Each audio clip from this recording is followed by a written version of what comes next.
Hey, yo, it's me, Pops Van Marmalade, and you're watching the Comics-Related Madness Network. Uh-huh. So come get some. CRoM Con. CRoM Con.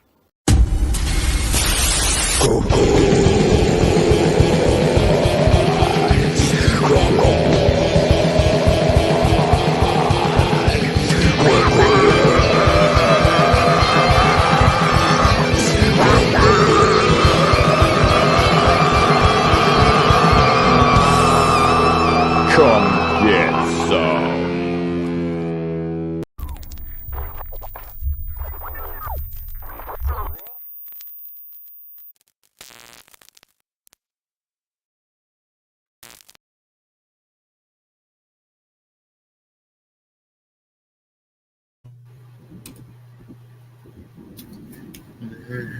Happy Halloween, folks. It's time to have a little fun because it's that time of year. I have no idea what this lady has planned for y'all.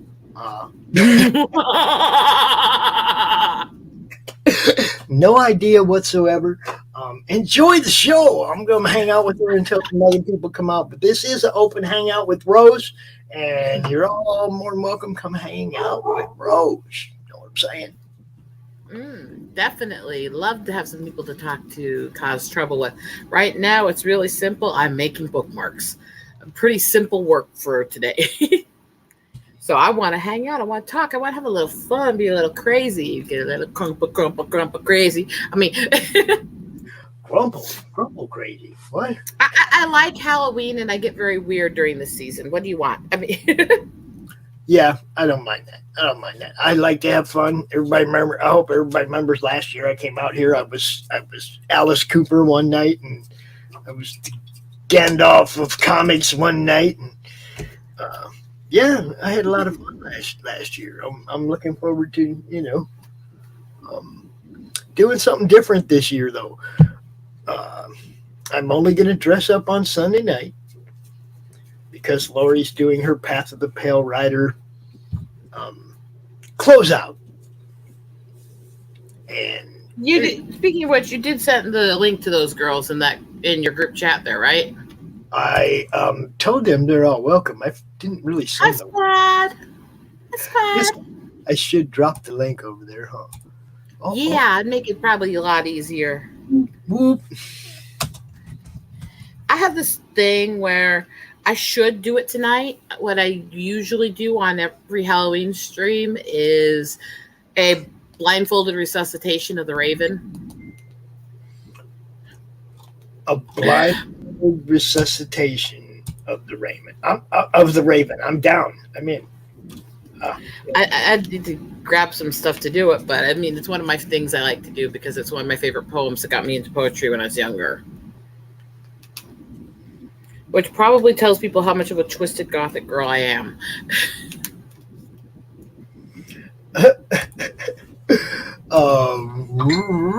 Right now. We are like live right now. Yes, it is Halloween weekend, CRoM Con number 30, and Rose is arting. This is what she does on Friday night on this network. So we just made her the pre-con show. The pre-con show. See, making bookmarks for everybody. Hold up, let me make that big. Look at that. My pretty work. I've made a whole bunch that were with my photography too, but let's see if I have a couple of those on hand to show. Yeah, I'm working on them back here. So we got everything from the little mini ones I did for small books and stuff, which are my eagles, including, you see, and stuff like that. And I've been, of course, make sure they're laminate and strong, so sitting your epoxying and all that. So it takes a little time, but yeah, making crap ton of bookmarks of different sizes. Most excellent. Let's see. I have to bring out my Halloween. I have something nearby here I can use as a blindfolder. Do I have to go find one of my sleep masks. Don't you just lay your head down over your face? That's the other thing I could do. I could just put my hand over my face. It's not like I have anything here to read it off of. I've got a little cheap laptop that's like way up there out of my reach. I have to stretch to let people into the chat. There you go. Welcome. What's happening? But yeah, it's one of my things because I love the Raven. It just do. So let me finish up a couple of these projects real quick. Man, Pornbots took no time taking note of you and dropping nasty stuff over there in my chat right away. Oh, Lord. Dang them porn bots. You know, if somebody's going to do something pornographic, we don't need a bot to help us. Well, Just saying. For me, it's like, I don't know if you've noticed, but half of them links don't work anyway. They don't go to anything. And you, so they want you to decide whether or not your stream is all ages or whatever, you know, or if it restricts kids. But if they're going to let bots do stuff like that, then all streams are freaking adult only, right? You're letting them take over our channels. Quit doing that, please. You know, maybe I want it to be a kid-friendly freaking stream, but I can't ever say that because sex bots.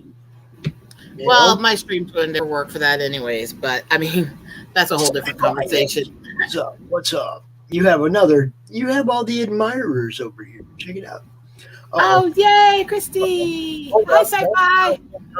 We got to play her intro. She don't just get to come in. Is it in here? It's got to be in here. Where is it? There it is. Okay.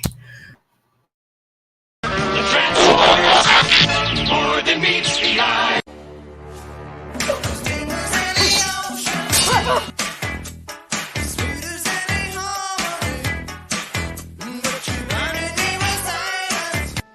Are you the key master?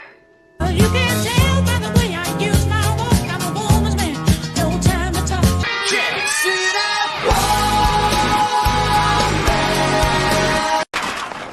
As if.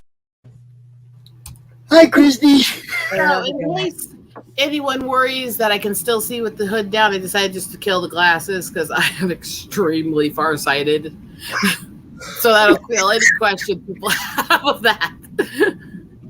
I was about to do my normal Halloween, which is I do a resuscitation of the Raven blindfolded.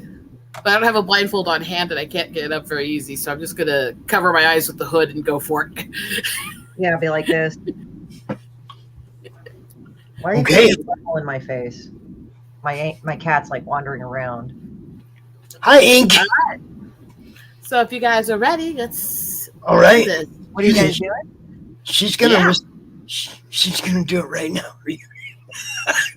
Do what? Sorry, I got in the middle of it, so I The Raven. She's gonna receive the Raven blindfolded right now. Oh, okay. Do it. Once upon a midnight dreary, while I pondered weak and weary over many a quaint and curious volume of forgotten lore, while I nodded, nearly napping, suddenly there came a tapping, as of someone gently tapping at my chamber door. "'Tis some visitor," I muttered, tapping at my chamber door. Only this and nothing more. Distinctly I remember, it was in the bleak December, and each separate dying ember wrought its ghost upon the floor. Eagerly I wished the morrow, vainly I had sought to borrow from the brook subcrust of sorrow for a lost Lenore. For the rare and radiant maiden who the angels named Lenore, nameless here forevermore. And the silken, sad, uncertain rustling of each purple curtain thrilled me, filled me with the fantastic terrors never felt before. So that now to still the beating of my heart I stood repeating, "'Tis some visitor entreating entrance at my chamber door. Some late visitor entreating entrance at my chamber door. 'Tis this and nothing more." Presently my soul grew stronger, hesitant, then no longer. "Sir," said I, "or madam, truly your forgiveness I implore. But the fact is I was napping, and so gently you came rapping, that so faintly came a tapping at my chamber door, that I scarcely was sure I heard you. Here I opened wide the door. Darkness there, and nothing more. Deep into the darkness peering, long I stood there, wondering, fearing, doubting, dreaming dreams no mortal ever dreamed to dream before. But the silence was unbroken, and the stillness gave no token, and the only words there spoken was the whispered word Lenore. This I whispered, and an echo murmured back the word Lenore, merely this, and nothing more. Back into the chamber turning, all my soul within me burning, soon again I heard a tapping somewhat louder than before. Surely, said I, surely that is someone at my window lattice. Let me see then what therein it truce, as this mystery implore. Let my heart be still a moment, and this mystery explore. 'Tis the wind, and nothing more. One more. I hate when my throat dries out. Open here I flung the shutter, wind with so many a flirt and flutter. In there stepping I, stately raven, on the saintly on the saintly day of yore. Blech. None the least obsequious made he, not a minute stopped or stayed he, but with mine and Lauren lady, perched above my chamber door, perched upon a bust of Pallas just above my chamber door, perched and sat and nothing more. Then this ebony bird beguiling my sad fancy into smiling, by the grave and stern decorum of the countenance it wore.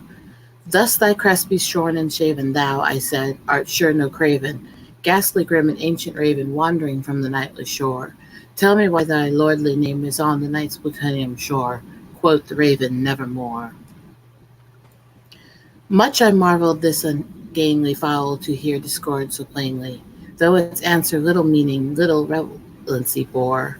For we cannot help agreeing that no living human being ever yet was blessed with seeing bird above his chamber door, bird or beast upon the sculpted bust above his chamber door, with such name as Nevermore.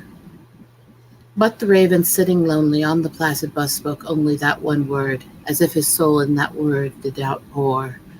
Nothing further then did he utter, not a feather then he flutter, till I scarcely more than muttered, other friends have flown before. On the morrow he will leave me, as my hopes have flown before. Then the bird said, nevermore.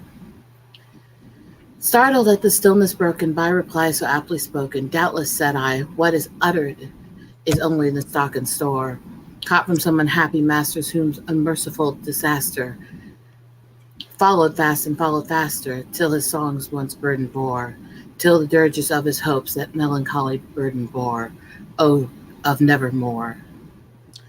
But the raven, still beguiling all my fancies into smiling, straight I wheeled a cushioned seat in front of bird and bust and door. Then upon the velvet sinking, I betook myself to linking fancy upon fancy, thinking this was ominous bird of yore. With this grim, ungainly, ghastly, gaunt, and ominous bird of yore, meant in croaking, nevermore. Then I sat engaged in guessing, but no syllable expressing to the fowl whose fierce eyes now burned into my bosom's core. This and more I sat divining, with my head in east reclining, on the cushion's velvet lining. Ooh. Ah. That's okay. I don't remember this being that long. All I remember is "Hark the Raven, Nevermore." I did this in 8th grade in advanced English lit, so you rock on there. Okay, with my head at ease reclining, on the cushion's velvet lining, on that lamplet goes over your, but whose velvet lining, with the lamplet goading over our, she shall press, nevermore. Ooh. Then not... Why is it your eyes water when you don't use them? Because when you actually use them, they're crying because, oh my god, I gotta read stuff. I was like, I'm sitting here and that's where I'm like looking into my brain because I'm sitting here with my eyes covered and my eyes are straining. I'm hearing you read this and I'm like, I don't remember all of that. I just remember "Hark the Raven, Nevermore." It's okay though. It's all good. Oh gosh. Okay, back to what I was trying to do. Let's see, 1 sec here, remember where I was.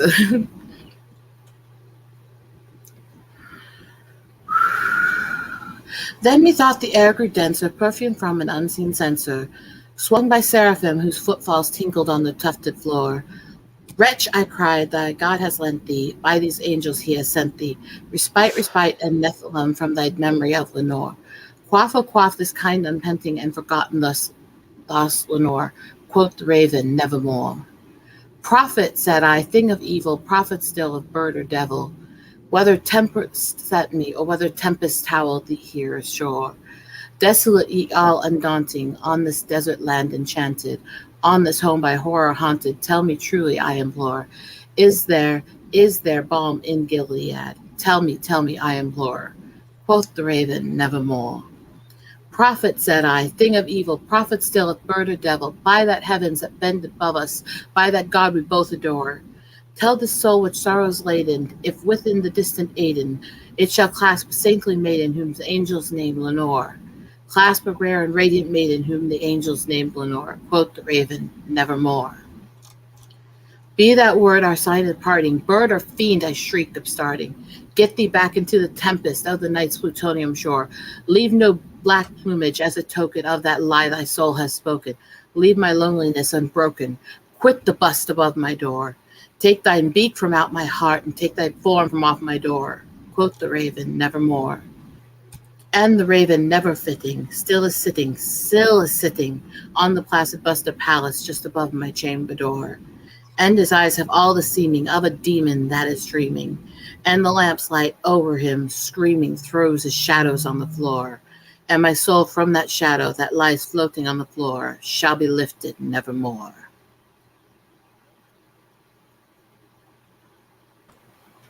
Edgar Allan Poe. Nerd girl, that's what is going on. Hey, Papa. Okay, so that's my standard Halloween, is to recite that at least once somewhere while I'm not looking anything. Right. You did great. You did good.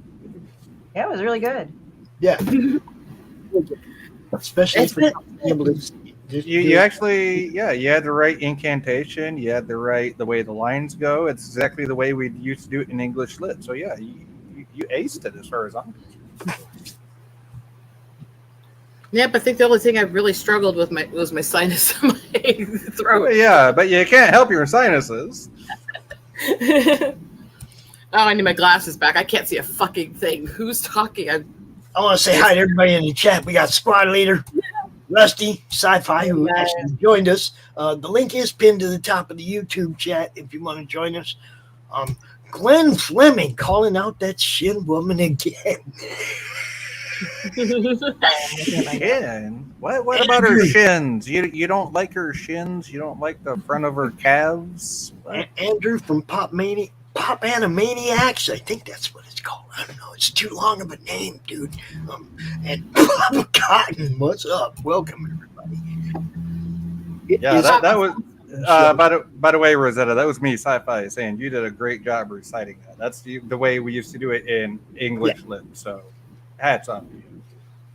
Oh, she knows it was you, dude. She knows. Who's that dink over there? I don't know who's talking to me. You're one who, whether I can see the name or not, I know who the fuck's talking. I mean, But no, I mean, that's one of my favorite ones. And if I can remember, it's really hard, is that I actually did a poem slightly based on parts of that. That's not as long. And I have more trouble remembering the one I wrote than the actual Raven. Well, yeah, you're always going to remember your own stuff instead of something you had to memorize. No, I'm saying the Raven I remember easier than mine. Oh, I got you. You remembered the Raven better. I'm a very, very weird I remember, quote the Raven nevermore, hark the Raven nevermore. That was classic Edgar Allan Poe right there. Mm-hmm. Very, very good stuff. So, I grew up in a house that actually had that on the bookshelf. So,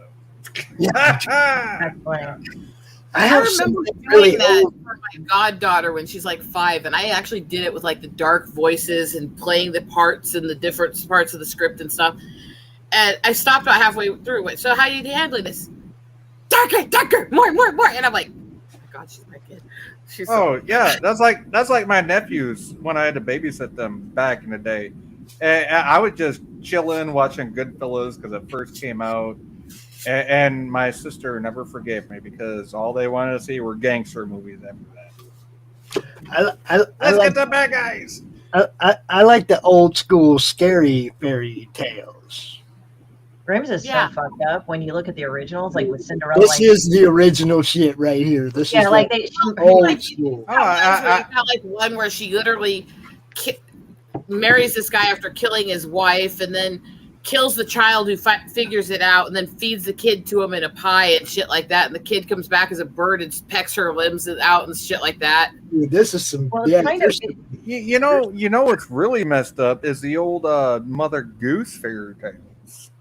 yeah, they're right? just as bad. They're just as bad. They were in the original intent anyway. Was hard lessons, yo. Yeah, but you think about it, and you tell it to a kid nowadays, that kid's going to be like, "That ain't right." Can I try to do my Poe-inspired poem since we're in the Halloween stuff right now? Oh, I was just It's thinking your of. show, yo.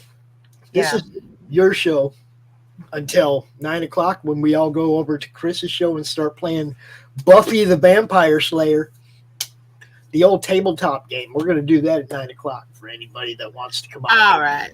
I'm Again. gonna brave doing one more here before we go to just bullshitting.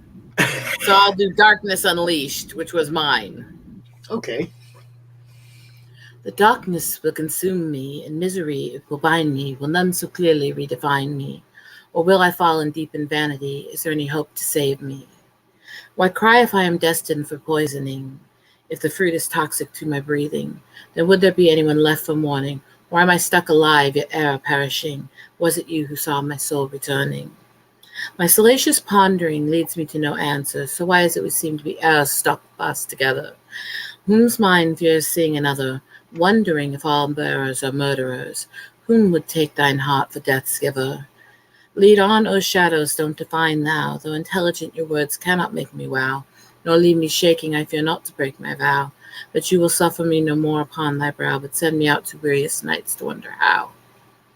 My misery is powerful and shallow, and where you go I dare not try to follow, for if I do, then the night may deftly swallow. Oh, my heart it will devour up and swallow, punishing me for liberties I shan't allow.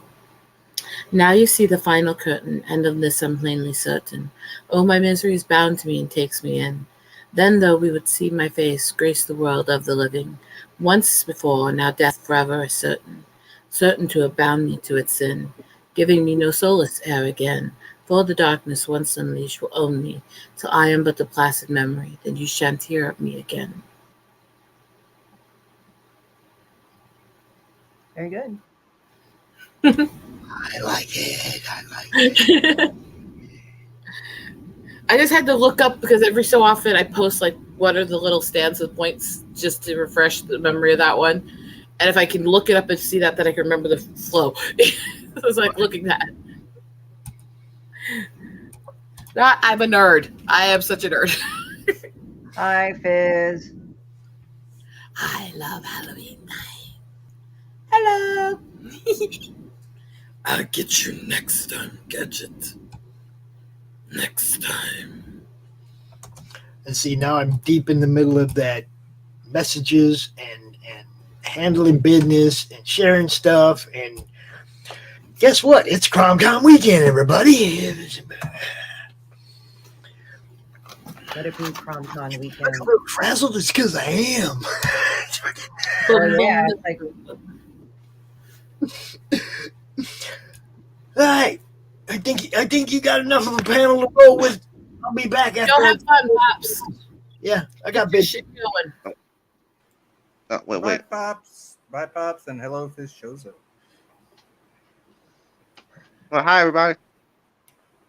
hello, Hey, Fizz. What's up? I like the one half of the drama mask you have there. You have the happy mask, but where's the sad mask? Halloween party? Because why? Is it Halloween party or something? What? Because is this in October? This is October. It's 28th already. Yeah, it's technically October, yes. So This the end of October? Yeah, because I don't celebrate holidays, so I wouldn't really know the dates. But Okay, so Monday when you see all the kids out begging for candy, that's Halloween. That's the end of October. Okay. This is my noodle fuck. What's up, Mr. Noodle Fuck? Hey, that's a fat Oh. cat right there. Love that. I bet he eat lasagna. That looks like a Garfield. No, the orange one, the orange tabby. No, he's not that kind of thing. He's actually not that fat. He's actually a good weight. Well, the camera adds 10 pounds. So. Yeah, that's true. And cats they look good when they're have a big ass sometimes. I wouldn't know. No. I don't have cats. I'm just sitting here thinking all the big ass jokes to make. I mean, it's just fucking thick. I mean, Big, thick, juicy butts. That's what she's thinking. I can't know. he's crazy, by the way, everybody. Who? Her cat. Sci-fi here. Oh, no, yeah? my cat's a female, remember? Yeah, but I thought your cat's name was Crazy. No, ornery. Ornery. Yeah, that's right. Ornery, Crazy. Same thing where I come from. Not quite. You can be sane and be ornery. You just have to be a malicious psycho little shit. I mean, What? I'm a nice person. oh, yeah, okay. What? Oh! What? You're gonna say I'm not a nice person? That is not a nice thing for you. No, I'm gonna say you're a freak. I mean, I am a freak. I won't deny that. But I'm still a nice person. so my general attitude towards Halloween is I love it. But I love holidays. I don't really care. Yeah. Not all of them yeah. I necessarily agree with, but I still enjoy them. You know? Yeah. Yeah. By the way, I didn't even bother seeing Hocus Pocus 2. I didn't even bother seeing that. I didn't even bother watching the first one. I love the first movie, by the way. I mean, to me, Hocus Pocus was on the order of the sparkly vampire TV show, which I never watched. No. Let's not compare that. Really, that's not fair. No. Well, no, I mean, when you come up on vampire movies like me, okay, Hocus not a Vampire, Queen of the Damned. Hocus not a vampire movie at all. There's no vampires in it at all. Oh, okay. Well, how did we get on vampires? Wait. Hocus Pocus is about three witches begin to get revived. Yeah, Hocus Pocus is about witches that died in the witch. Oh, the Salem witch things. Mm-hmm. Oh, and they get revived and get revived, and then a bunch of kids gotta fight them. Mm-hmm. Yeah. I have heard from people that they had those little anti-patriarchy woke moments and shit in the new one. Yeah, I didn't even bother watching that. I mean, I like Bewitched. Does that make me a message or whatever? Too masculine? The issues you have nothing to do with what you watch. I'm just saying that. Oh, okay. Well, let's get that out of the way first and foremost. Just a few factual things, though. Okay. Okay, Mr. Mackey. Okay. We don't give two shits in the fuck. Okay.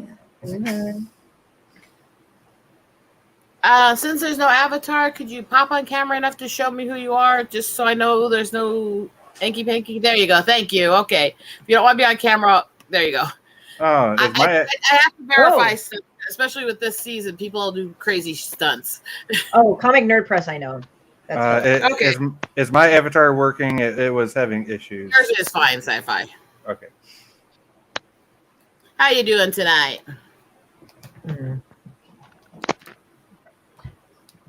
How's everybody? I'm kind of tired a little bit. I know they're tired. I got to do a stream in an hour and a half. I'm trying to stay awake. How No, y'all sci-fi, doing?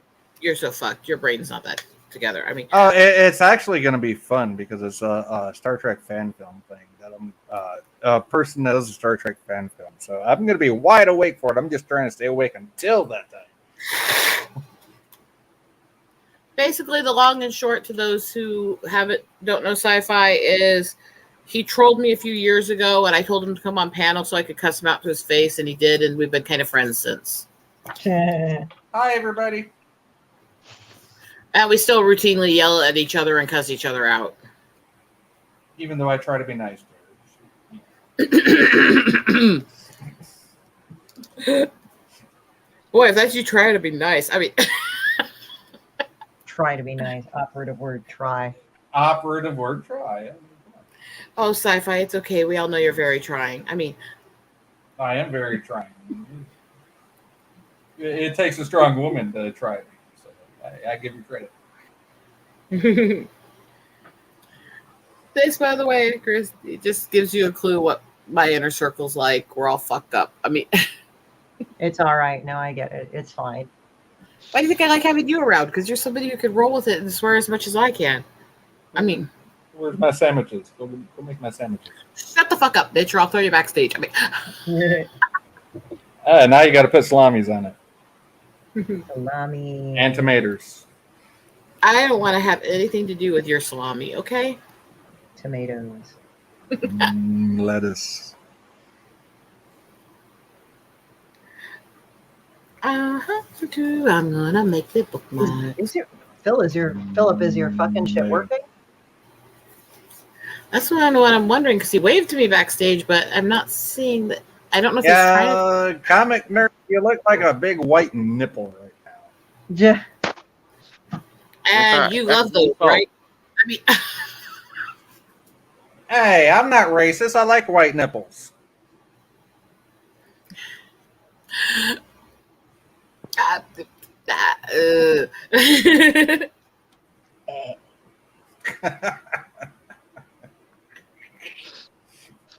He's not racist. He's just a fuckwit. I mean,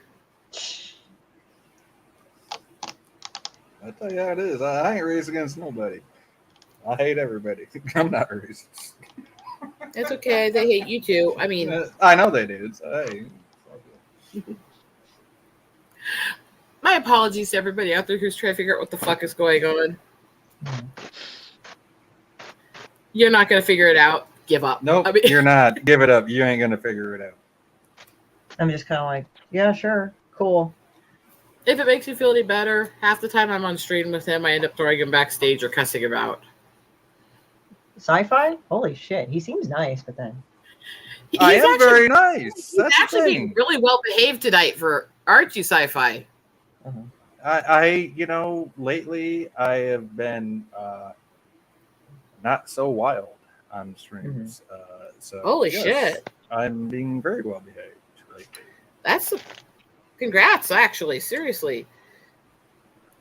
Because all teasing aside, we both have had those issues where we have trouble controlling ourselves. Yes, both of us, yes. So if you're doing better with that, congrats, actually. Thank you. Aw, now I'm being too nice. What the fuck? I will still make jokes, but I will not get out of hand with them. If you can deal with that. That's fine. Honestly, he is a genuinely, he's usually very nice. He's just one of those who, when he gets stuck on his viewpoint, has a tendency to get hard to stop and let other people speak. Which, to be fair, I've done too.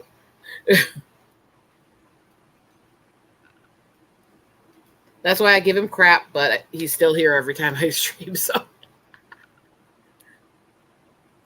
And How I have gotta you come been here. I gotta support Rosetta. She is such an amazing girl. She's been through so much, you know, and stuff that I've supported her through. You know, I got nothing but love for this girl Rosetta right here. Even though we had some issues in the past, it was kind of mutual. But at the same time, we played off each other. We were both in a bad place when that shit happened. So, in our own respective personal lives. So, but you know what? She's a great girl. She's doing the best she can. So I got nothing but love for her, and I wish nothing but the best for her. So. Ah, you know, I wish the same for you. How is the little woman, by the way? Well, you know, with what she has, getting worse. But she's doing good. Yeah, I mean, we know the medical kind of situations aren't always pleasant, and with conditions like she has, like I have and stuff, they don't get better really. No, but as long as she's doing the best she can with what she's got, and she's doing well and happy, then that's the best you can hope for. She is, and she's busting my balls to make sure I get everything done that she wants done. So there's that. Her busting your balls is one of the greatest parts about her. It is, ain't it? Because nobody else can get away with it. Honestly, nobody else. Sure. No, honestly, I mean, you know, the shit this woman puts up with. And She's I'm her. She She is a saint. She is a saint. She deserves every medal that ever could be bestowed upon a person for putting up with me and for me being her caretaker. So, but I do my best to make sure all of her needs are met and that everything she needs is being addressed. You know, it is my full-time job is being her caretaker, literally.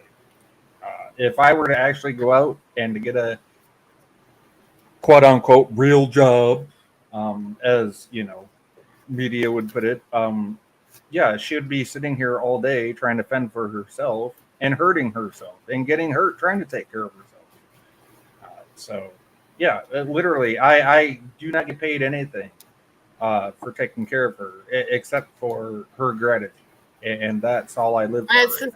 It's the same reason why my best friend stays home constantly, even though he wants to be able to raise more money for his family, because his mom's the disabled vet. His mom is bedridden. She needs care 24/7, and the carers from the state and the people for veteran services, they'll only come for a few minutes a day. So, yep. And I deal with the same thing. Supposed to do? I deal with the same thing. And if I were to go out and to get a full-time job, she'd be here trying to do shit on her own. We live in a second floor walk-up. What if she had to go to the store? She'd fall down the fucking stairs, break her hips, if not her neck, and her back, right? Mm-hmm. So it's no, I don't have that option to go out and get a full-time job, bring in a full-time income. Which is going to make things really interesting with my medical issues, because Steve's going back into college full-time to get a master's, so. Mm-hmm. And he'll still be working full-time on top of it. So he'll be working, 40 to 70 hours a week, doing the engineer work and the avionic programming and stuff, and then he'll be doing full-time class work on robotics and AI work and engineering, so. Which is good for him, but you also need that help at home. I do, but at the same time, this is the best way for him to actually change our life and get me eventually out of this damn city. So, right, it's a double-edged sword. It is, and I think that's the same for any of us that are in that same situation. Because I could easily go to work, make all this money, get us out of where we're at, and put us in a better situation, but I can't because of where we live, because, said reasons. So I have already kind of set up that if it gets to that point where I can't function and he has to be in class too long, I go home and me and Mom take care of each other for a while. Well, that's not an option. Because she needs more company anyways, and I've already got a studio for working in her house, so. Yeah, well, her mom lives in Pennsylvania, which is 4 states away. That's not really an option. Yeah, it's not an easy option for me. My mom lives about 900 miles away. But it works. So it's a lot of driving, but it works. Yeah, more like a couple of flights where I'm at, but yeah. Yeah, I don't fly. Yeah, I don't either. I won't step foot on a plane. Not with everything they got going on now. No. It's not even that. I have a few times, and putting aside the fact that every time I've flown, there's been ridiculous bullshit, and they've lost half of my shit. Well, last time, yeah. But put that aside, I get sick from flying. I don't handle the altitude change well, so it's literally makes me violently ill. I won't lie. The last time I flew was 39 years ago when I was 7 years old. I will not step on a plane nowadays at all. Last time I flew was about 15 years ago, actually. It was hell 39. It was hell and a pain in the ass 39 years ago. I ain't doing it now. I'd rather drive. That's how I am. I drive. Like I said, it's about 900-mile drive each way to my mom from here, but I drive it all the time. So the plus is if I want to add about 100 miles, then I can zigzag through a bunch of different lake resort areas and part of the Badlands and stuff to get there and actually make it a really fun trip. Yes, and you can find all these little pull-offs that you wouldn't normally find, especially if you take the back roads like I like to do. I don't take the main freeways and the turnpikes and all this shit. Hell no, I'm taking the back roads. I only take the main roads if I'm actually have to hurry somewhere to get somewhere to help somebody, or I just don't have time for shortened drives. You know? Yeah, the only time... But generally, I don't take highways. I hate highways. Yeah, the only time I took like a main route from Michigan to Pennsylvania was I took the 8090. And that was because I had to go to Binghamton, New York when I was with my first daughter's mom back in 2000. And it was actually his oil company paying the gas. So I drove the whole family in his truck, used the company credit card that he worked for. He was vice president of back in the day. And yeah, I drove them all the way from where we live in Michigan to Binghamton, New York, which is right on the border of Pennsylvania. So the biggest drive that I did, holy crap, the biggest drive that I did. I went from where I live over here in Iowa and zigzagged the states down to Pensacola and went through some parts of Florida. I then zigzagged through the south to Vegas where I met my husband, where he flew in. He drove for us to deal with all the crap we had to do in the Cali area and that area. And to zigzag around some of the neighboring states there for us to do stuff. And then when he had to fly back out after his grandmother's anniversary party at that time, that's a complicated issue. Isn't family always complicated? No, it's nothing against her. It's the fact that, she's still hanging on, but we've been basically being told since June that we could lose her any day to her cancer. So, yeah, that's what I mean by complicated. It's like, okay, we came down here to see you. It's like, so it was that one, and then I zigzagged through the middle of the country and all those states back, and right about the time I hit Kansas City is right when all the lockdowns started happening. That's when that trip was. And so I had to deal with all the lockdowns and them locking state borders and all that shit just to get home. Now, correct me if I'm wrong. Is this the same trip where you got all the pictures of the eagles out like in the mountain areas, and you got all these great pictures of... The biggest things I got in that trip that I don't get normally is I got the Grand Canyon. I got some weird places like that. Yeah, I got pictures of me with different streamers and online friends I have, and got to meet up with them and stuff and things like that. I think that that's one. the same trip. Yep. Okay. But I think some of the weirdest stuff I've done has been when I actually get out there and try to interact with people, because I'm just not a social person. Because you don't know how to interact with us. It's not that I don't know how. I'm not social. I'm not either, but hey, here I am. With my issues here, sometimes I just can't control some things, and some people don't handle that well. You know what? I use YouTube so I can learn how to interact with people in a real world. I've had public speaking classes. I've had speech classes. I can get up in front of crowds of people and talk all day long, but when it comes to what was that, personal, interpersonal, like personal one-on-one, I'm just like, I'd rather be like, and walk the other way. What was that? I'm not very social either. I mean, I was homeschooled for most of my life, so for my entire life. Although I have been job searching lately, and it's been going well though. But I was homeschooled. That's not what made me antisocial, though. What made me antisocial was the things that were both done to me and the medical issues, because I'm sorry, if you start spasming and swearing randomly at people, or you start blurting out things that you have no intention of saying, that your brain starts ticking on, people don't tend to respond well to that. Yeah, they don't like Tourette's. Well, you got Tourette's? It's not exactly, because it's not officially that, but it's the same side effects, because it's the brain damage from the seizures and stuff that cause it. So it's basically a lot of brain scarring that causes weird reactions. Yeah, so she'd rather say F off than deal with the social situation that she can't do. Well, I mean, I can literally say there's moments I've had where I'm in the middle of a church and I start ticking and screaming the F word. Oh, well, dang. People don't respond well to that. No, that would be different. Well, I've never that happened when you was a experienced little girl. It's nothing I can do, though, other than Like, that just happened when you face was a that I little have. girl. That happened about 5 years ago, actually. Okay. The issue in the church. Yeah. Yep. But did that happen? That kind of stuff happened when you was a kid. Oh, she just Yeah, said- I've had issues like that ever since the seizure when I was 3. So yeah. Oh, okay. So it's been Hey, an Steffi.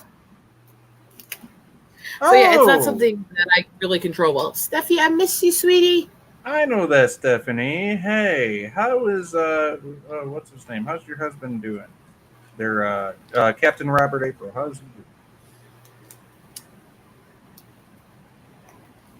Hey guys, I got to step away. I got to take care of some stuff. I have a party I'm going to later, so I just need to get some stuff in order. But hey, party over If you there. can stop back, fine. If not, it was nice to see you. I hope you stop by every time I have it open. Nice to meet you, Christy. Whenever you Christy, can. Do you have a channel, Christy, where we can find you? yeah, I'm on I'm on YouTube as Christie Shinn. Let me go ahead. I also do lunch hour as well. Awesome. Yeah, let me go and find it. Hold on.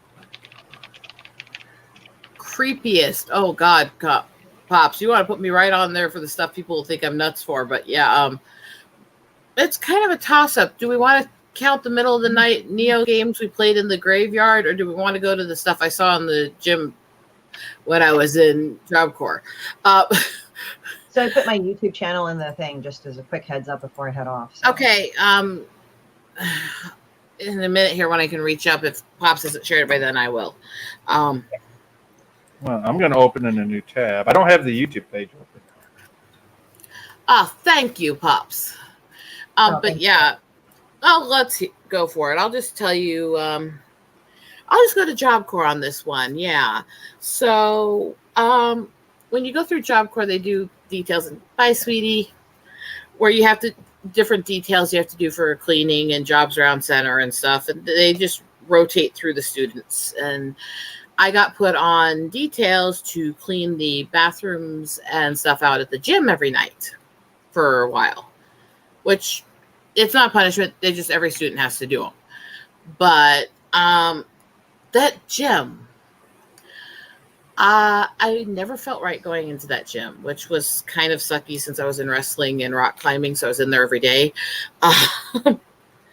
But something always bothered me there. And I went into the bathrooms to work on the details and cleaning, and I could see images in the mirror. Very, very distinct images and very, very clear. And they were horrific. And this is where I won't go into the exact details of what I saw. I left and I quickly finished the work because this is stubborn and I'm not going to get in trouble. And then I went and switched the job with somebody else and switched to a different location the next morning and started looking up what I saw. And what I found out was that in that bathroom, before it was a Job Corps, back when it was a military base before World War II, a girl was killed in that bathroom by a group of the guys. And I won't go into the details of what happened in it, except for I saw it in the mirror. What? So it was a ghost? I don't know if it was a ghost, if it was a memory, if it was a mimic, or what you would define it, because mimic is spirits that latch onto events that happen and replay them. I don't know what it was, but I could see what had happened. And it was, I never went back in that bathroom ever. Ever. Because I could see the entire event in the mirror. So, well, there's a story, right? And most people say most people will say you probably just drunk. That's why I saw it or something. But Well, A, this was in Job Corps, so there's no way you were drinking anything as it's a locked center. mm, B, I didn't know about this until the day after when I researched because I saw it. So, and the pictures of the girl matched what I saw in the mirror. okay. Now So, I'm not surprised. This I'm not surprised, but most people would be. I 'Cause, know most people are cynics. Most people would find some other way things happened, or they'd say I'm lying. And Mhm. that's okay. But because I understand why some people are cynics, why they have trouble believing in that kind of stuff. But yeah, that's the one I have to share on that. And it was a weird night. It was a very weird night. I believe So you, now but I never personally experienced stuff like that myself.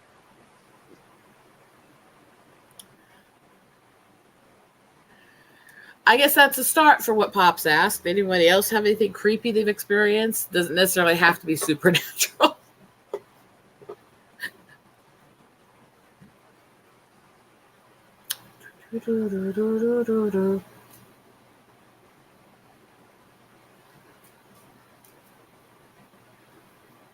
I am not hearing anything. Great. I'm the only one to share something. Great. I'm sorry, I had to type something somewhere. No, because I have nothing to share. What are we sharing? What? Well, Pops asked about the creepiest things you've experienced. Oh, a creepy story. Oh yeah, no, literally. One of the houses my auntie lived in was actually listed in the Michigan Register of Haunted Houses. Yeah. Interesting. Yes, we actually had our pastor out, and we actually brought in some bishops from the Catholic Church to assist him. Oh Lord. I mean, yes. Sorry. No. We had our Lutheran pastor come out, right? And he even was so disturbed that he called on the archdiocese to come help. So yeah, that's how messed up this house was.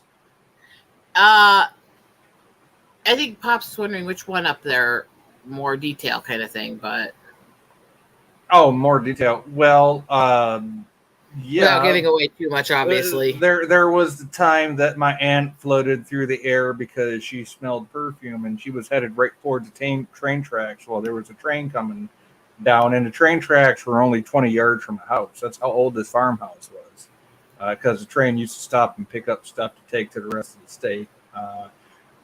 So yeah, there's that. There was also the time that we went out to the barn, opened up some chests that were out there, or my uncle did. And as soon as he did, his hometown got hit with a tornado at the same instant he opened up this chest.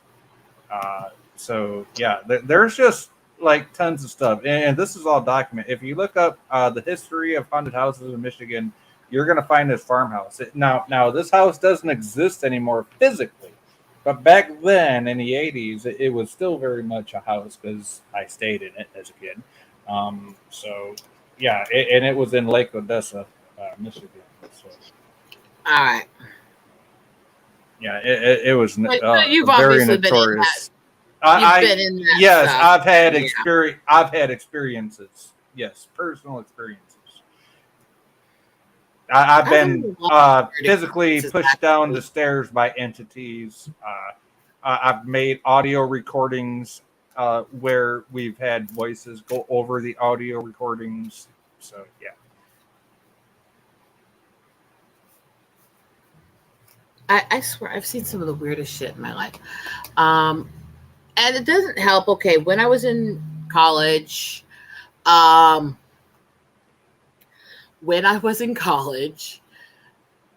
for a little while, because I had trouble finding a place to stay for a while, I ended up having this little apartment that I shared with two other girls for a bit. I was in an apartment that was wedged between two cemeteries. If you can kind of imagine that. Hmm? What are you looking for? Yeah. Hi, Robert. Hey. Okay. How you doing tonight? Oh, I'm just making bookmarks. a nap, but I got told. Again, was that what was that? House of the Grave. Yes, you call it House of the Grave, right? I'm talking to you. I said, I guess you could call it House of the Grave, right? Yeah, kind of. It was weird because I kind of defined when I was in college. I defined it in two ways. Hi, sweetie. There was the very creepy old cemetery. Every fucking time I was near the old cemetery, there was so much shit there that you could feel, that you could experience, that would twinge up your spine and stuff like that. And then the other one, I literally said it was really creepy because, as I called it ironically, dead quiet. It literally felt like no spirit had ever set foot on the land. And it was the creepiest place. I preferred feeling spirits over feeling that dead, you know? Because that just, to me, was creepy because it felt like there was nothing left of anybody that was in that cemetery. Damn, lost the battery here.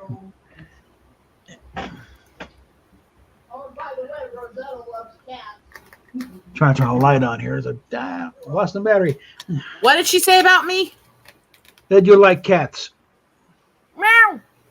I got to pull off the whole witch look, right? Unfortunately, my cats aren't black, so I can't quite just blend them into the outfit and sit here. Yeah, we can Although say the same I've got a bit thing. of the dark and creepy look today, don't I? Yeah, kind of look like Elvira. How are you doing? Don't say that one. God, No. I'm mad at that bitch. I mean, I get the compliment and thank you, but God, I'm so pissed at that bitch. Didn't she accuse Wilt Chamberlain of raping her? Oh, And sorry. she went really weird and creepy and started doing all this pro-censorship stuff and Yeah, celebrating, shutting people down. And then when people said, this is people are doing to these people the same shit they did to you. It's Satanic Panic 2.0, where you're controlling other people's speech and thought. And her response to that was to tell people to fuck off and you're not real fans and you don't know what goth is and shit like that. And the fuck her, bitch. Oy vey, Rosetta. I wasn't going for all that. All I meant was... I was going to chime in. Say, wasn't this about what Elvira, Mistress of the Dark movie was all about? Mistress of the Dark, exactly. Thank you, Captain. Thank you. I never saw the movie. Yes, Mistress of the Dark. You got the whole black thing going on with the big white boobies hanging out. Okay, come on. I know. I rant every time I hear her name anymore because, again, I grew up the gothic girl. I loved Elvira. I've been marathon watching old Addams Family and Munsters and shit because I always loved Elvira, Lily, Morticia, and all them. That was me growing up. Yeah, so you still want a Gomez, or are you going to put him down too? Oh, no, because he's not a dick. He's weird, but he's not a dick. Whether you agree with him politically or not, he's nice to everybody. See, I try to be a Gomez, but no, I get misconstrued. Yeah. Go. That's the thing that, even the movies in the 90s, while they weren't bad movies, they did not have the heart the original Addams Family did.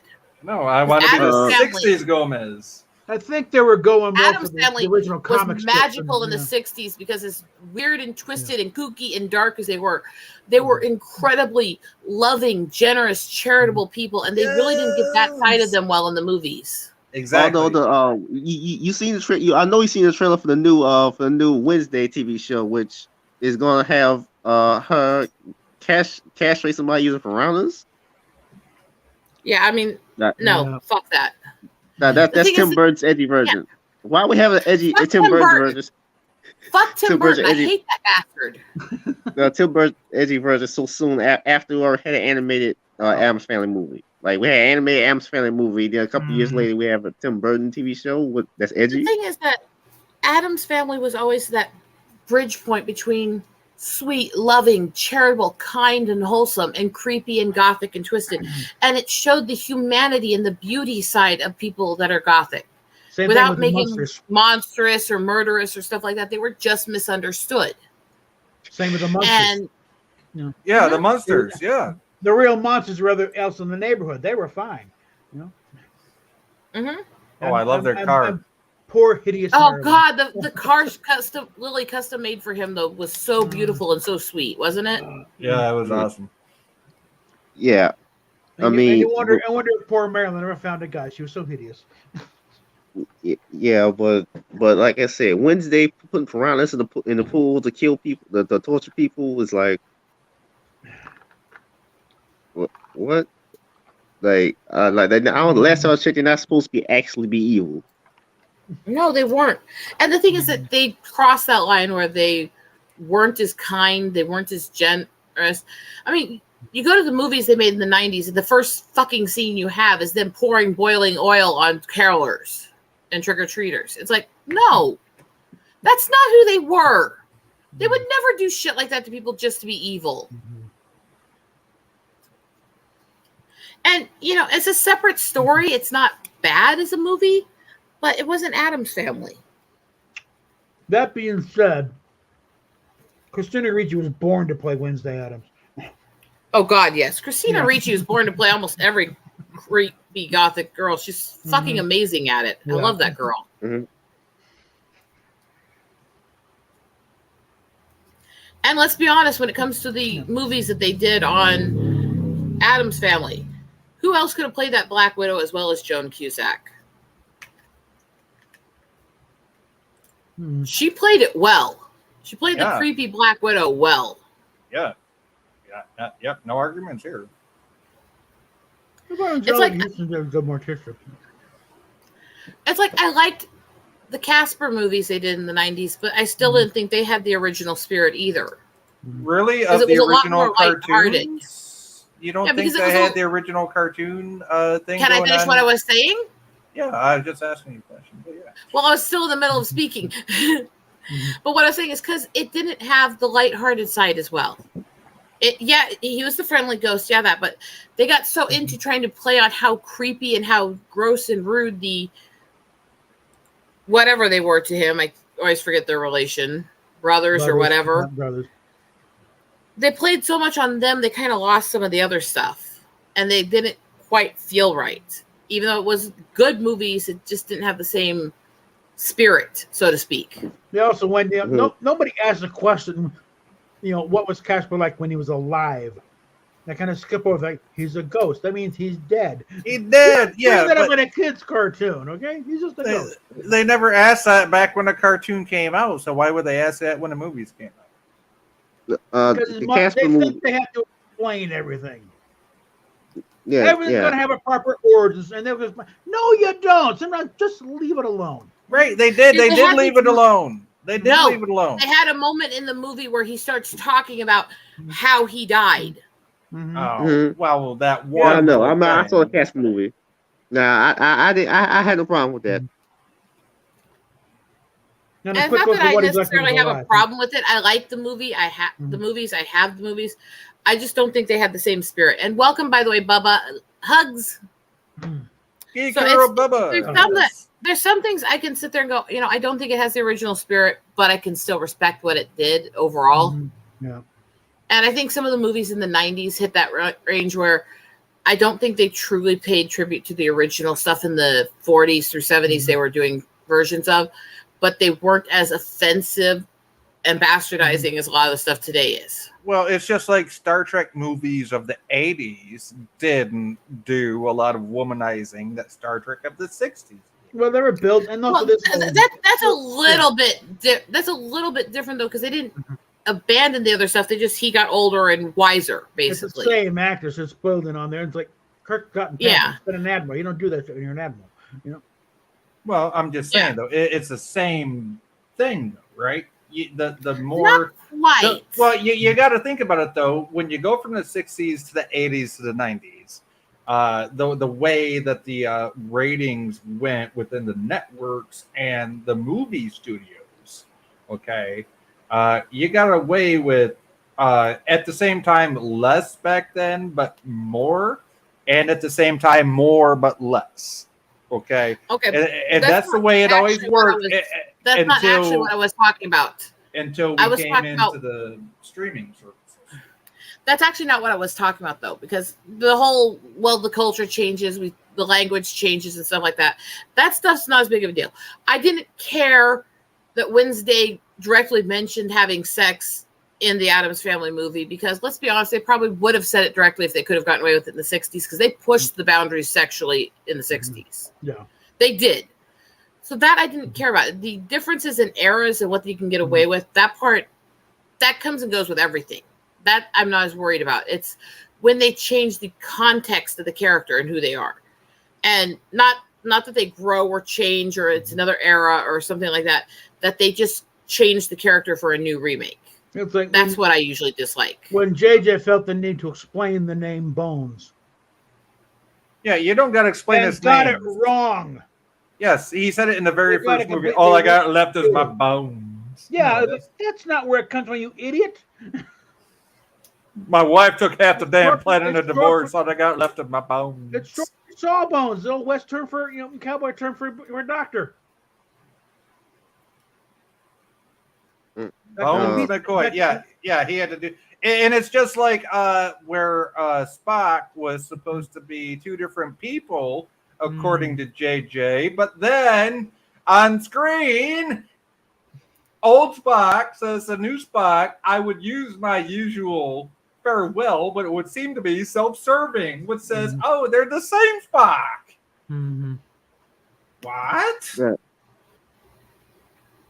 Yeah, so that's what you call death of the author. Yeah. No, see, yeah, that's the thing. That's what I'm talking about. The context of the characters to me is what matters, not how it's written and what it fits for which era. But do they get who the characters are spiritually, physically, and all that stuff correctly? And that's where I think the big deal is. And whether or not,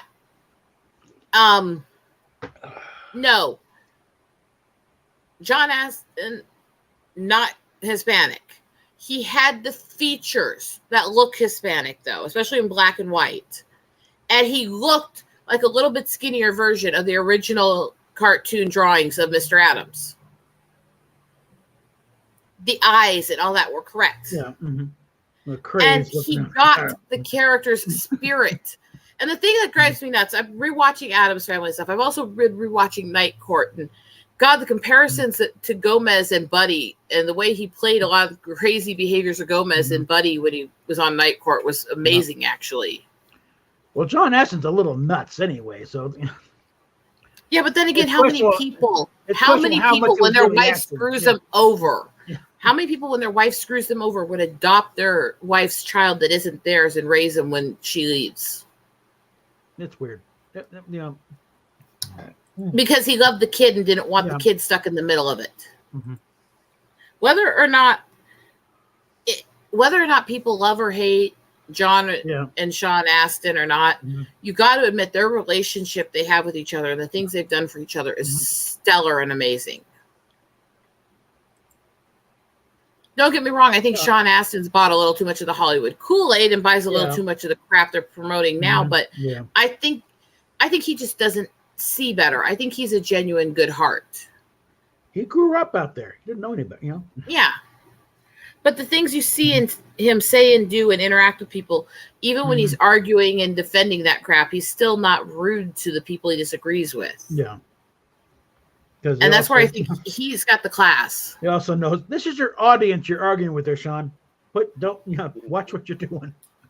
No, the worst he's said is, I think this would be okay, basically. Not that you're wrong or you're an ass or you're a bigot or stuff like that the other people do. It's just like, let's adapt, let's change. I think that's fine. That's his opinion. Yeah. He said it politely. Basically, you don't attack the audience. Yeah.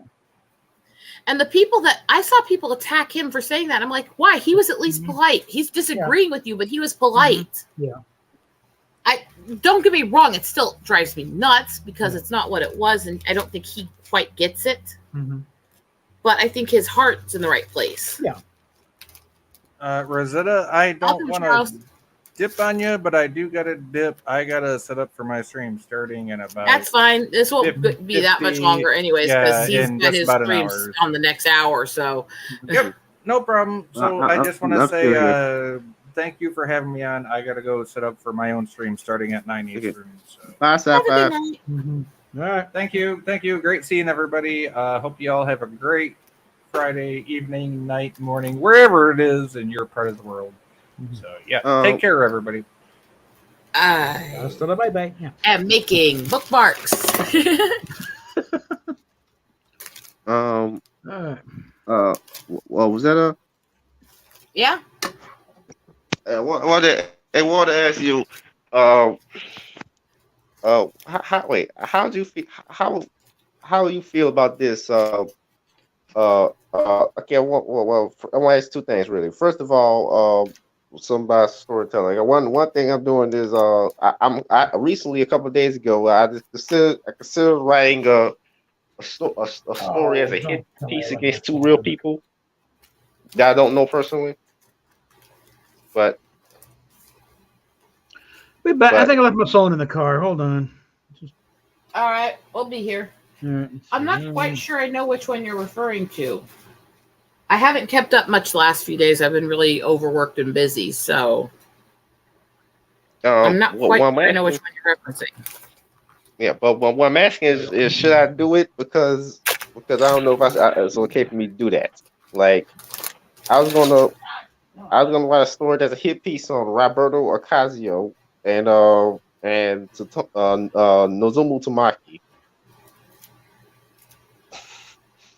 where write what you believe and don't do it in a malicious spirit, but do it in an honest spirit. Does that make sense?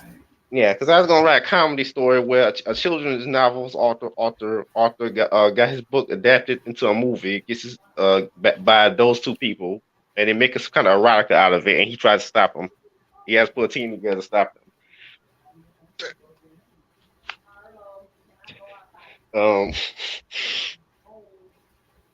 That was gonna be the plot. If you're not familiar with those twisted Halloween spirit. I'm not ultimately. I try to keep up on as much as I can, but there's a lot of stuff I lose track of.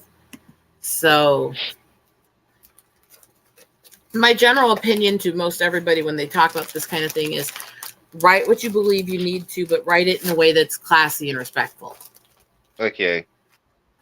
And the second thing I want to ask you is, how do you, I may have not talked about this, but in Gryffindor, I'm reworking the storyline. But Gryffindor, I say his main villains. Some of his main villains are what's called the Weinstein family. No relation to the Harvey Weinstein. Which is like a family of monsters. Yeah. And the conflict, how would you should I even go for that? Because because it's a zombie mad scientist and her genetically modified serial killer younger brother and her shape-shifting cannibal older sister. Hi, sweetie. So it's a family of monsters, but they're actually evil, at least.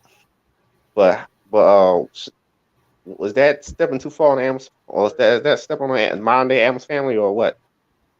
No, there's families of monsters referenced all over mythology and history and literature. Oh. As long as you're not like trying to like directly just clone they had and stuff, then it's fine. They're not. Then they're not. They're more so based off Frankenfran, but I changed by swap the youngest sister with a boy. I mean, I have a story I've been writing since I was young that, there's so many ties to angels, demons, vampires, and stuff in these characters as they find out who they are.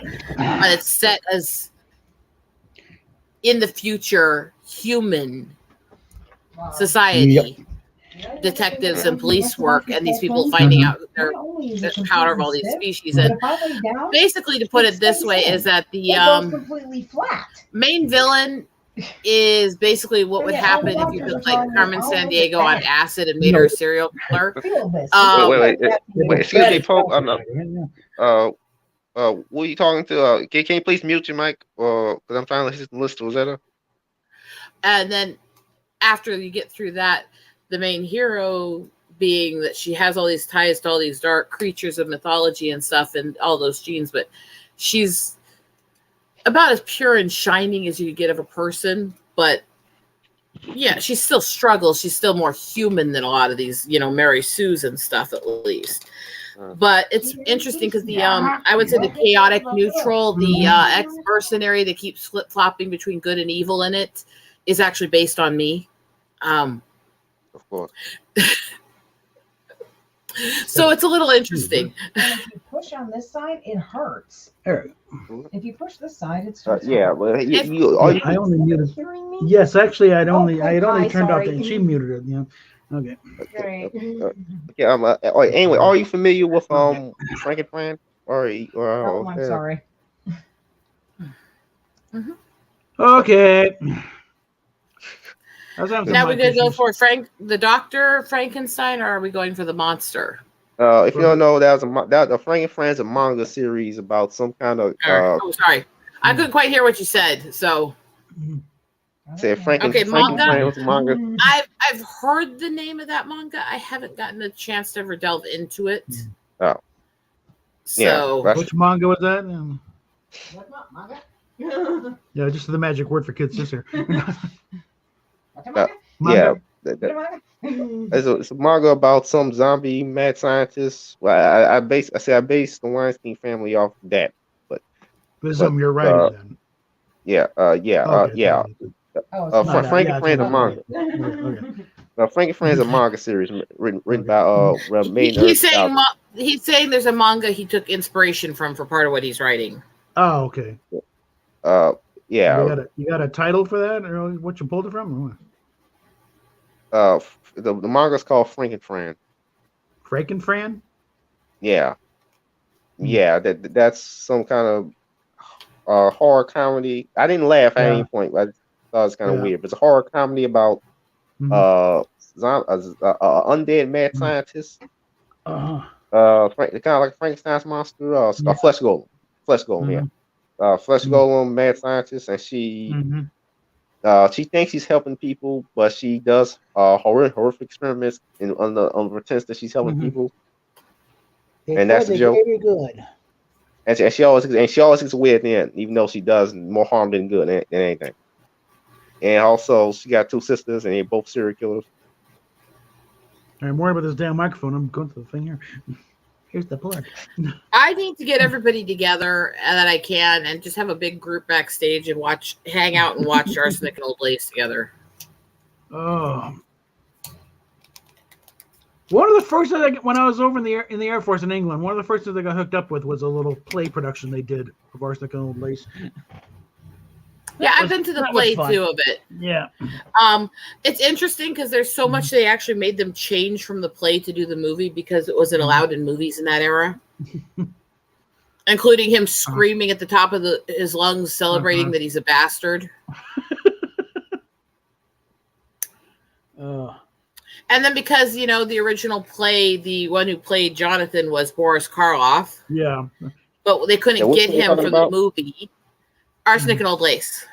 But they couldn't get him for the movie. Yeah, it's a running, so all the way running joke. The movie, it was a running joke. Movie. It was a running joke throughout the movie that he looked like Boris Karloff because it was another actor they hired for looking close to him. It's a movie from the 40s that's a horror comedy that was Cary Grant. Well, these two old ladies who bring in boarders for their and then poison them, and then I don't know.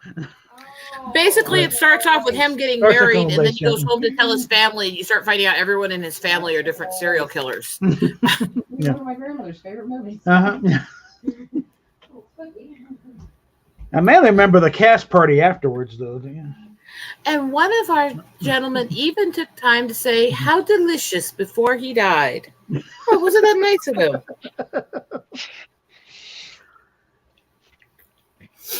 No, the cast part, it's like playing music, and at one point, it's the 80s. It's made 80s, so Madonna's Like a Virgin comes on.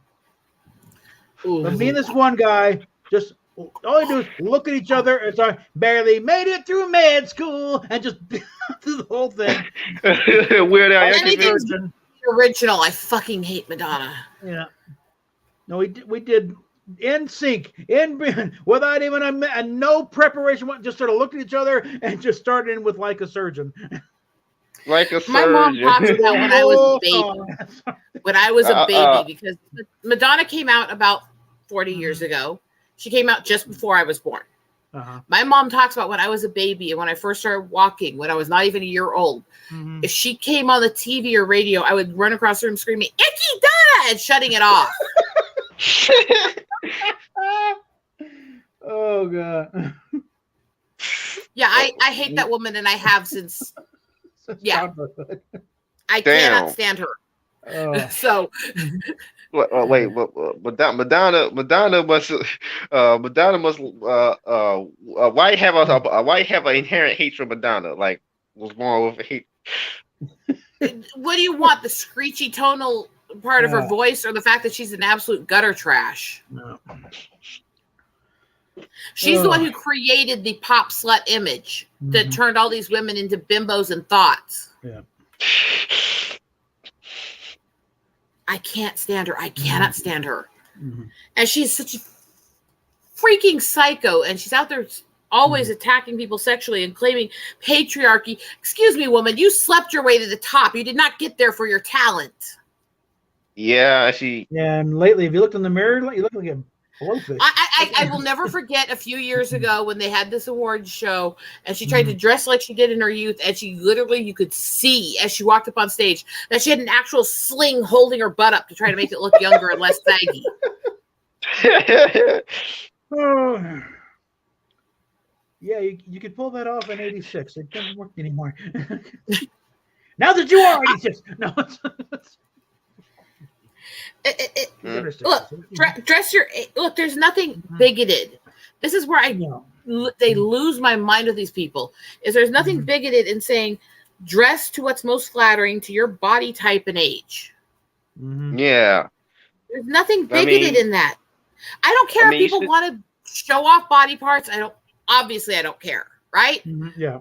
Or any of that, but dress in a way that's flattering to your body and that's not shaming you. I don't care what body type you have, as long as you're not trying to make other people feel like crap for what they are. But for fuck's sakes, dress in a way that's flattering to you, that treats your body with some respect in some way. These women that are like multiple sizes bigger than me, and they're running around in these skin-tight outfits that have no flares off, no curves to them, and you can see every fat line and cellulite, and I'm sitting there going, no. Yeah. You're not complimenting yourself. It's not about being positive at that point. You're portraying yourself in a negative, ugly light. And it's nothing against you and your body. If, Lord bless you, honey, because I know it's not always people eating a lot. It's not always people not exercising. I barely eat. I work out constantly. I'm not skinny. I understand that sometimes you can't help it. Lord help you. I don't care. I have nothing against you. Unless you're sporting a crop top, unless you're sporting a six-pack, don't go for the crop top, okay? Yeah, but It's dress just like to your type. When did that shirt fit? 19 what? Okay, 1990 what? Did that shirt actually fit? Oh my god! Oh my! Oh, you can't. And don't. I probably should remind you. Because keep in mind, I'm so sick and tired of seeing Lizzo get naked. Like, my god, how many times you go see Lizzo take her clothes off in public? So far, I missed that. She's one of the ones I'm talking about where every time somebody shares a video of her, she's dressed horribly. Everything's hanging out. Everything looks bad. Nothing's flattering. And look, honey, I'm not going to judge that she's bigger or not. I don't know her situation. I don't know why she's like that. But dress to your body type. Yeah, there's a fine line between body positivity and outright denial of reality. Okay, you know. I am not skinny. I am not a beauty queen. I got big boobs that I think I like showing off because they're one of the parts of my body I like.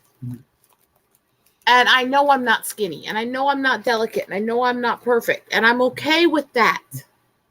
I understand myself, and I understand that for years trying to be those things almost killed me because I couldn't get skinny with my medical conditions. I could, however, starve myself so much that my body was losing nutrients it needed. Yeah. And that's how it was for me. And so I've learned over the years to accept a lot of things, and I get that. But I also am not going to run around in clothes like that. I also am not going to sit there and wear things that make me look like crap. And then sit there and go, oh, yay, look at me. It's like there's a reason why the last several conventions I went to, I was not in Starfleet uniform. Okay? Doesn't work well, okay? Like if you got any weight on there, that's not a flattering look, okay? Somebody please remind Shatner of that as he's getting older. Yeah. I'm sorry, some of those things I've seen him wear, I'm sorry. I adore Shatner, but God, please stop putting on some of those things. He's always had a strange sense of fashion over the years. He's always had a massive sense of ego over the years too. Well, yeah. I just went to space. He's also his own worst critic too. He can be very self-deprecating. He'll poke fun at himself more than anybody else. But I was thinking, of the jokes they made about him and his weight issues with Brannigan and his girdle and Futurama. Mm-hmm.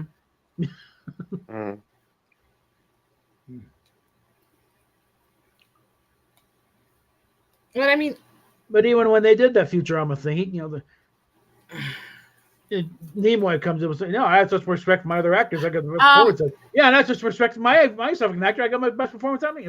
So he'll play up to his ego too. Unfortunately, right now, Pops, I can't reach any of that stuff I've been working on like that because I can't get up without help. Yes, he did, and I actually find that amazing. And see all these people who, well, it was a publicity stunt. Well, no fucking duh. Oh, well, he didn't really go very far out into space. He just did a little loop. It's like, yeah. Mm-hmm. Do you know further than we made it? Okay. Do you know what physical requirements you have to meet? Yeah. To be able to take the G's and the physical differentials to go even to the atmosphere and back?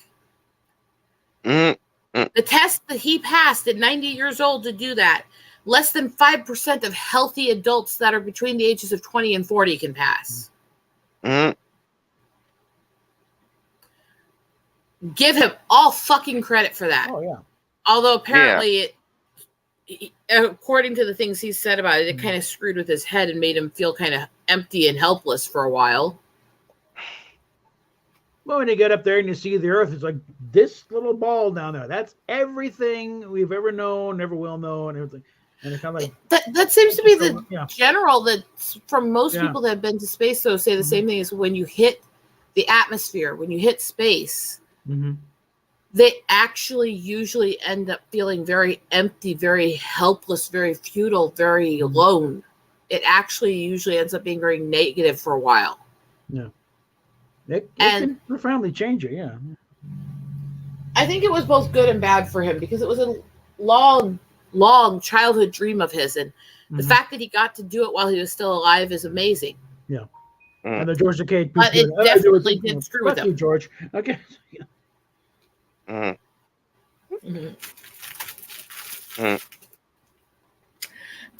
is a rotting piece of shit. Let's be honest. Yeah, I know. I finally had to block his ass. George Takei, oh my god. Do you know what drives me the most crazy about it? As for somebody who grew up in the era of the persecution, he's one of the biggest bigots. He's one of the biggest hateful. He supports locking people up for their opinions and shit. Everything. That was why he went through that stuff as a kid. And he made the same kind of comments about being molesty on his dates that fucking Milo Yiannopoulos did on the right side. Hi, Allie. Hi. You got me in the middle of a rant. Sorry. Apparently so. I have no idea what I just came into. But Trekkie's ranting about Trekkie shit. No, I was ranting about Kai. Pounded on George Takei for a while. Not in the way he'd like. I quit saying his name correctly when he turned into a flaming douche publicly. Now I say it incorrectly because I know it pisses him off. Whatever. Is that bad? I've challenged him directly that, look, George, you're advocating for the very people who put you and your family in a camp. And it just... But too many That's the insane stuff. The people that do these things, that become the very things they always claim to hate. It's the same reason I got pissed as hell with fucking Elvira going back to that, is because she literally did the very things that her whole career was built fighting. She turned into the censorship, satanic panic, psycho. Mm-hmm. And it's like, how do you fucking do that after all those years of fighting that shit? Yeah, I got no idea. I am for free speech of everyone, including the people I find offensive assholes. Tell me you're an offensive asshole so I can mock you. I mean, yeah. That's the thing. Freedom of speech is not for the speech you like. It doesn't need protecting. You know, the American president may have been a left-wing shill movie, but the part he gave about standing up and defending with your voice, that people speaking who make your blood boil, who you would spend in a lifetime opposing what they say, that was true.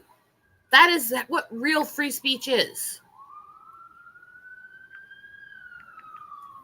It's still a propagandist movie, don't get me wrong, but at least they got that right. It's standard Aaron Sorkin stuff. You know. I gotta go. Yeah, that was their response. Go ahead, take care. So, bye-bye. No, go ahead. That was their response into people calling out Clinton for all the crap he did. And the response was to turn a adulterer into a widow who's just trying to move on in his life. It's like, okay, that's awkward. You know? I don't like either side. I think they're both full of crap. Can we just agree on that? I know, Pops. We gotta wrap it up pretty soon here, don't we? Don't die, Pops. Just don't die. You're not allowed. That means I have to run everything, and I'm not ready. You just got here. Come on. It's not bad health. It's good weed. Oh, fair. Okay. I mean, I was over at my mom's earlier today, and there was some of my dad's dope is in the fridge, and she's just like, "Well, do you want it?" I'm like, "That shit doesn't have any effect on me."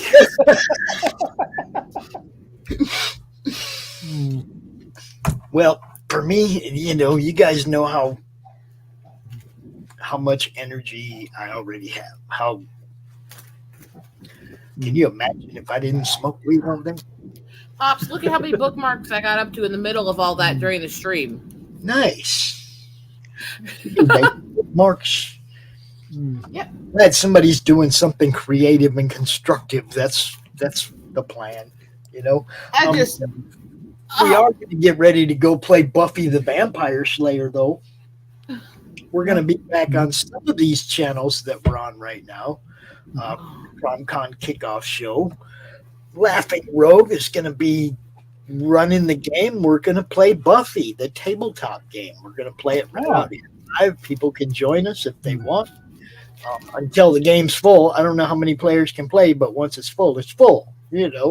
But anybody that wants to is welcome to come out. First come, first serve. I think Allie's actually early for the game stream. I came on for the game. I saw there was a Hangout link, and I was just like, well, I could crash it through the back end, but I'll just click this one. Yeah. Well, just hang out, and then as soon as I end, you'll just go over with him as he moves over. I was just like, what the fuck did I come into? So, it's like nerd debates and arguments and rants, basically. It was kind of fitting. We'd play a horror game on Halloween weekend to kick off CRoM Con. Themed all together, worked out just fine. So Chris is good. We played Mansions of Madness last week. That was fun. Madness is good. That was a very good game. Good. Do any of you guys have a copy of Gloom? Of what? I've been looking for it. Gloom. It's a board game. I've been trying to find a good copy of it. I need to get it. I'm very much the writer, and I've wanted to play that for a long time. Basically, the entire premise of the game is that you have to kill off your characters in the most horrific and depressing ways first, and you curse your opponents by giving them good luck. Yeah. Okay. Needless to say, it's very me. It's not the best game for me to play. Well, I know that Chris has a plethora of cool ass games, and every week we're going to play a different one. And when Allison starts her game and stream back up again, we'll have one at night too. So we'll have a game that she's running at night, and the game that Chris runs in the morning, and it'd be cool. Yep. As soon as I get my health things under full control, I'll be back to running. So. Yeah. Oh, I'm not rushing you. I'm just letting you know you're welcome to start your stream back up whenever you're ready. I also want to do my arting with Alley Cat stream. So that's something I really want to do too. So you see the schedule, you know where we're open. Yeah, well, it's going to be like a late night thing. Yeah, we got lots of room. I think Tuesday is the only night we have a late night show. Tuesday. I was gonna say, by the way, Pops, the odds are I will probably have to take a few weeks off through December to help my mom with everything. Right, that's okay. It's December. I mean, people are gonna have. However, I am gonna want a birthday celebration also. I want spoiled. Spoils? What the fuck are spoils?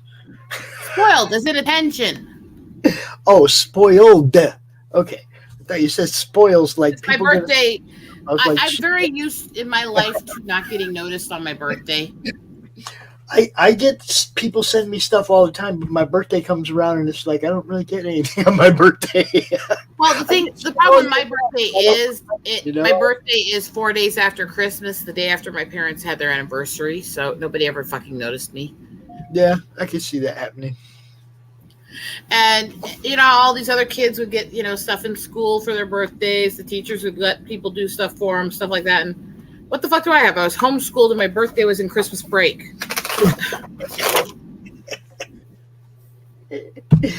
Yeah, I get it. I do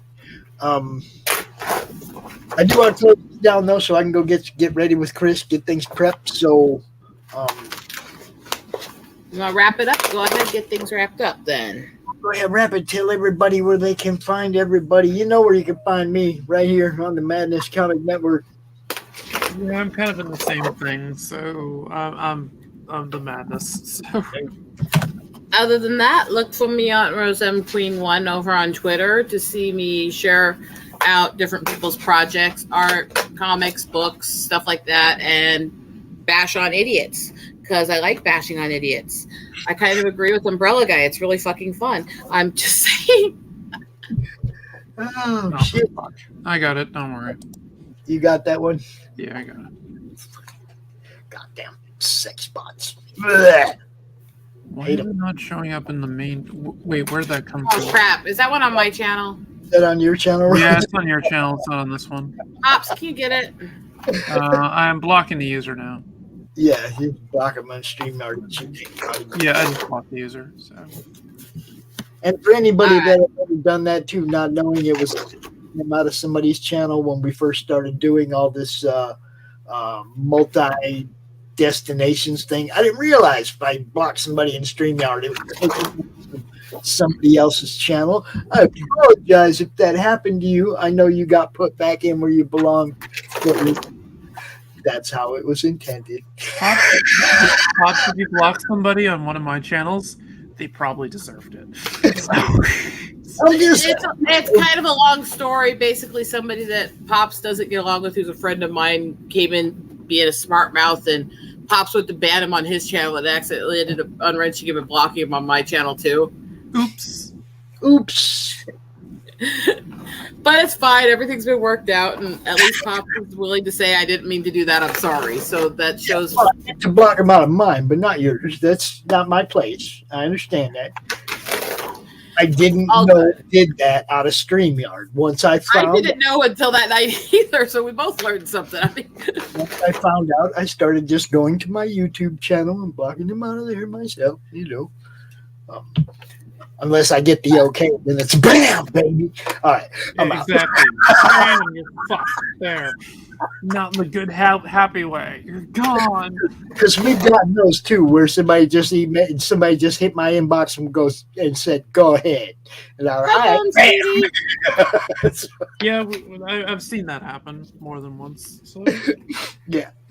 Bo, what's up, Bo? He's just leaving. We're out. Y'all have a good night. We're gonna be back on comic on Comic Talk with Pops and In the Madness and all them places, and we're going to be playing Buffy the Vampire Slayer, like it says right there.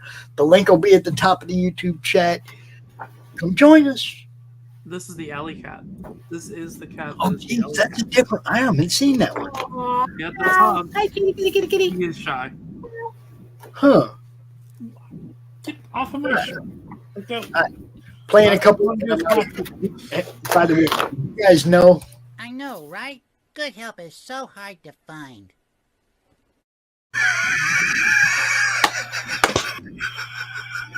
That must be why you've accepted me. I mean, No, that I think Allie got it right away. She knows who that's for. I'm just being a smart ass. I mean,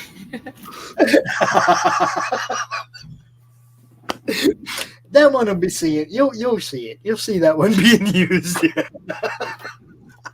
I've been hung out for a while. I needed that. So y'all have a good night. We'll be back in a bit. Peace.